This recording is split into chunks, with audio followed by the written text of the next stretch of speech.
বাঙালি Rodri খ্যাংলা হেসেলে তোমাদের সবাইকে স্বাগত। আজকে আমার রান্নাঘরে চলে এসেছে রুই মাছ।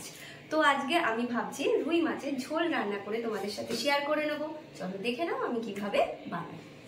রুই মাছটাকে ধুয়ে আমি এইভাবে নুন হলুদ মাখিয়ে নিয়েছি।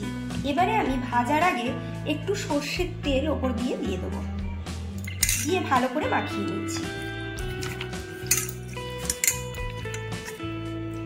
আমার সর্ষের তেল মাখানো হয়ে গেছে। এবার আমি মাছের পিসগুলোকে ভেজে নেব। আমি কড়াইতে সর্ষের তেল গরম করে নিয়েছি। এবার মাছগুলোকে আমি এর মধ্যে ছেড়ে দিচ্ছি ভাজার জন্য।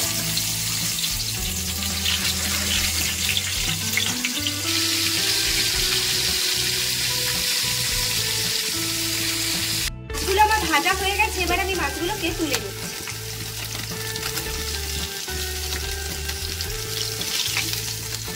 এই রান্নাটার জন্য আমি একটা মশলা বেটে নিচ্ছি। তার জন্য আমি নিয়েছি এখানে আদা কুচো, গোটা জিরে আর টমেটো কুচো। এই সবকটাকে আমি একসাথে একটু পেস্ট বানিয়ে নেব। মশলাটা আমার বাটা হয়ে গেছে। এবার আমি এখানে লম্বা লম্বা করে আলু কেটে নুন হলুদ মাখিয়ে নিয়েছি।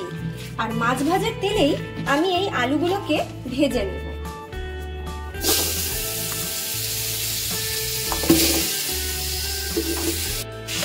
আলুগুলোকে আমি খুব বেশি লাল করে ভাজবো না, মিডিয়াম ব্রাউন রং এলেই আমি তুলে নেব।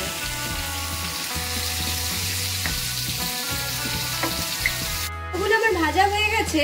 এবার আমি তুলে নিচ্ছি।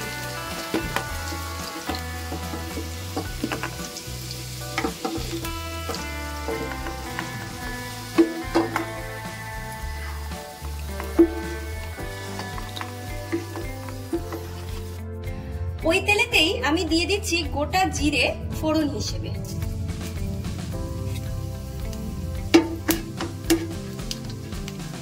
এবার আমি এতে দিচ্ছি কুচানো পেঁয়াজ, দিয়ে আমি একটু ভালো করে ভাজা ভাজা করে নেব।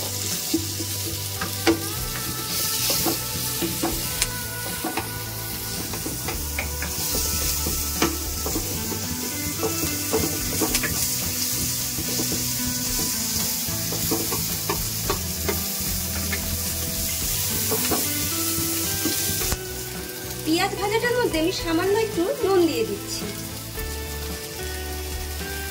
দিয়ে আমি নাড়িয়ে নিচ্ছি, ভালো করে একটু ভেজে। এবারে আমি এর মধ্যে দিয়ে দিচ্ছি বাটা মশলাটা। এবার আমি এই মশলাটাকে ভালো করে একটু কষিয়ে নিচ্ছি।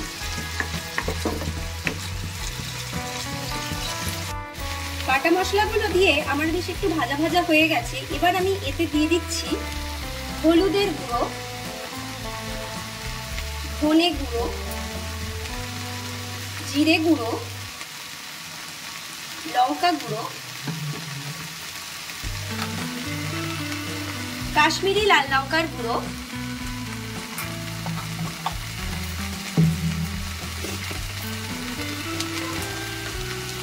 অল্প পরিমাণে নুন দিয়ে আমি ভালো করে কষিয়ে নেব।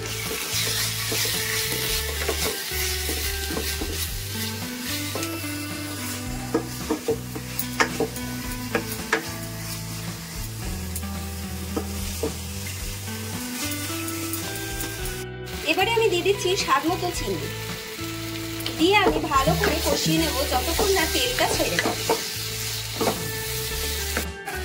মশলাটা আমার প্রায় অর্ধেকটা কষানো হয়ে গেছে। এবার আমি এর মধ্যে দিয়ে দিচ্ছি ভেজে রাখা আলু টুকরো,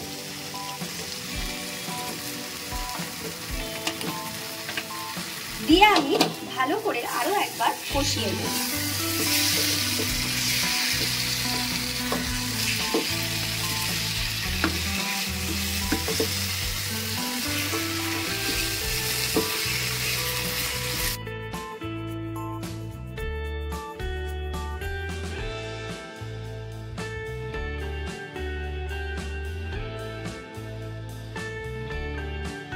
আমার আলু দিয়ে মশলাটা কষানো হয়ে গেছে। এবার আমি আলুটাকে সেদ্ধ হওয়ার জন্য এতে আমি দিয়ে দিচ্ছি পরিমাণ মতন জল।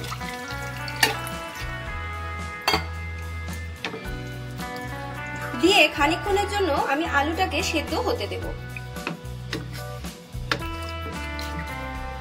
মাছের ঝোলটা আমার ফুটে উঠেছে।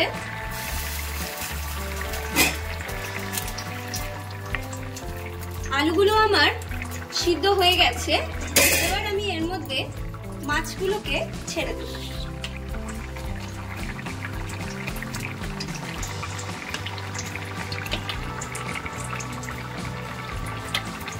হালকা করে মাছগুলোকে ঝোলের মধ্যে একটু ভিজিয়ে দিচ্ছি, দিয়ে একটু ফুটতে দেব।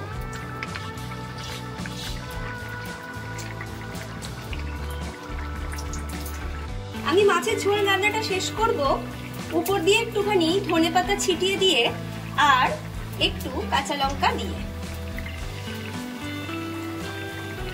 একটু ফুটতে দিচ্ছি, দিয়ে আমি গ্যাসের ফ্লেমটাকে অফ করে দিয়ে 2 মিনিট স্ট্যান্ডিং টাইমে রেখে দেব।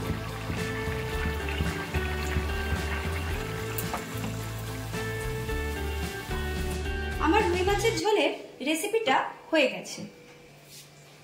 এই মাছের ঝোলের রেসিপিটা আমার পরিবারের সবাই খেতে ভালোবাসে, আমার ছেলে খুব পছন্দ করে। আমি আশা করি তোমরাও যদি বাড়িতে বানাও তোমাদের পরিবারের সবাইও খুব ভালো বলবে। আর কমেন্টে অবশ্যই জানাবে যে তোমাদের কেমন লাগলো এই রেসিপিটা, আর লাইক করতে শেয়ার করতে কিন্তু একদম ভুলবে না।